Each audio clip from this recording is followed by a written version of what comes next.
Hollywood's version of war is grand and heroic. But for WWII medics, reality was chaos, fear, and mud. Their job was a slow crawl through gunfire, the red cross on their helmet making them a target. Their operating room was the dirt and darkness of the battlefield. Medics weren't just healers, they were a final comfort to the dying.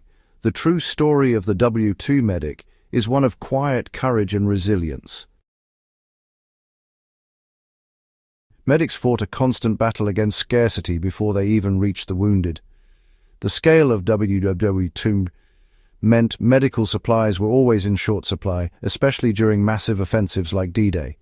Kits were lost to the sea, supplies destroyed, and medics often started with less than they needed. Within minutes, a full aid bag could be emptied by the sheer number of casualties. Bandages, sulfur powder, and morphine vanished quickly, forcing medics to ration and improvise. Resupply was often impossible. Medics became islands, relying on whatever they could salvage. Scarcity was universal, from the jungles of the Pacific to the frozen forests of Europe. Humidity ruined bandages, cold froze plasma, and every supply was precious. Medics became masters of conservation, using every scrap and drop with care. The psychological toll was immense, knowing lives were lost not to wounds, but to lack of supplies. This forced them to be resourceful, finding solutions where none seemed to exist. Scarcity forged a new kind of healer, resilient, ingenious, and relentless. In the crucible of chaos, they became the ultimate problem solvers. With supplies running out, WWII medics became masters of improvisation. The battlefield was their laboratory, every object a potential tool. A rifle's bayonet could become an IV stand, freeing their hands for other life-saving work. When bandages ran out, they tore strips from uniforms or parachutes, cleaning them as best they could. Web belts became tourniquets, tree branches or rifles became splints. Medics constantly scanned for anything that could help save a life. Enemy snipers forced them to treat wounds while lying flat, dragging casualties to safety with ponchos or by their collars. They learned to move with the rhythms of battle, blending medicine with survival tactics. Improvisation was born of necessity but fueled by commitment to their fellow soldiers. They refused to let a lack of supplies mean certain death. Every day they rewrote the rules, turning chaos into a chance for survival. Their creativity was as vital as any drug or tool. On the front lines, the will to save a life was their greatest weapon. WWII transformed battlefield medicine with wonder drugs.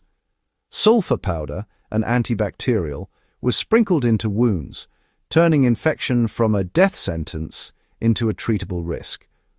Blood plasma, stored as powder and mixed with water, replaced lost blood and saved countless lives.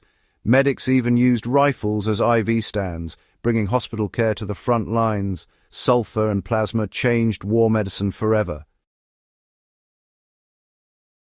Sulfur powder was a breakthrough, but penicillin was a revolution, the world's first true antibiotic. Penicillin could cure infections that sulfur couldn't touch. At first, it was so rare it was reserved for hospitals far from the front. But by 1944, mass production brought penicillin to the battlefield. For medics, it was a miracle. Deep wounds and deadly infections could now be cured, not just prevented. Penicillin had to be injected and was sensitive to heat, making its use in the field a challenge. Still, its effectiveness was undeniable, and every effort was made to get it to the front lines. Soldiers treated early with penicillin had a far better chance of surviving and keeping their limbs. Surgeons could attempt more complex operations, knowing infection was less likely to kill.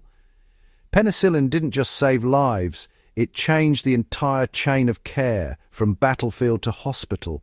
The antibiotic age had arrived, and medicine would never look back. Medics were the first to wield this power, witnessing its miracles firsthand. Their experience laid the groundwork for the medical advances we rely on today.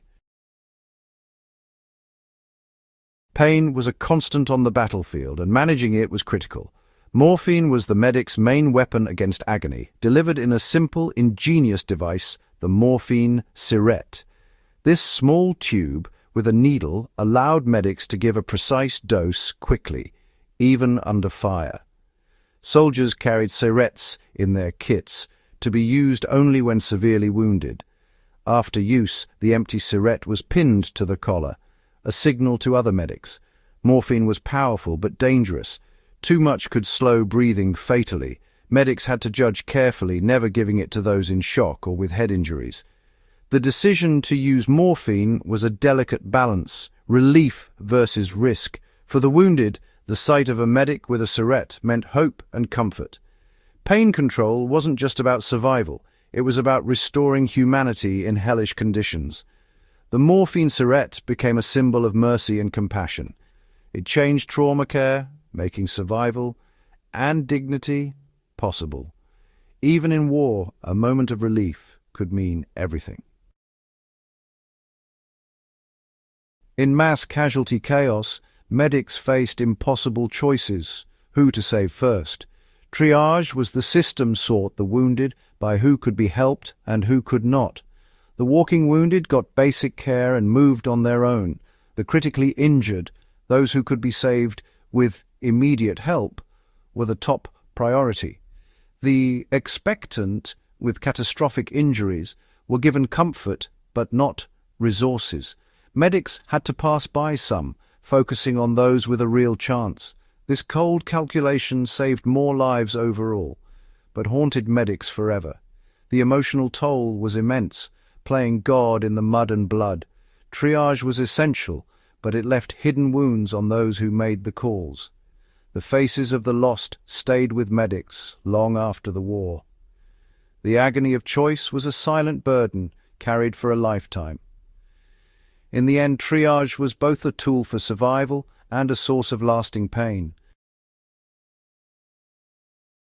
The lessons of WWII medics reshaped emergency medicine forever. Bringing advanced care to the patient, on the battlefield or at an accident, became the new standard.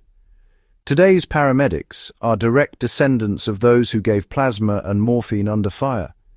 The chain of survival, from first response to hospital, was refined in war. Triage, ambulances, and rapid intervention all have roots in WWII.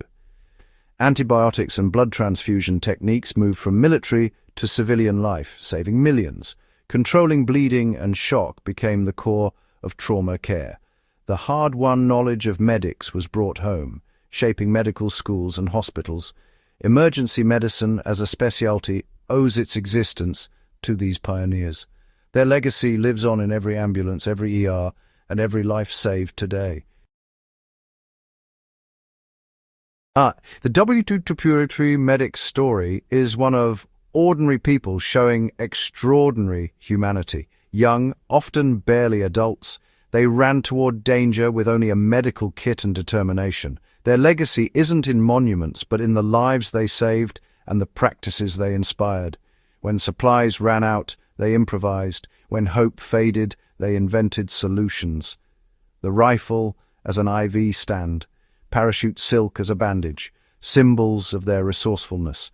Their greatest tool was their mind to adapt, think critically, and persevere. Their spirit of ingenuity drives medical innovation to this day. They taught us the golden hour, the value of triage, and the power of new technology at the point of injury. These principles now form the bedrock of emergency response worldwide. Their work came at a personal cost, the weight of lives lost and choices made. Yet they endured, quiet heroes holding hope on hopeless battlefields. Their legacy is alive in every paramedic, every ER, and every act of care. They remind us, even in darkness, a single act of compassion can change everything.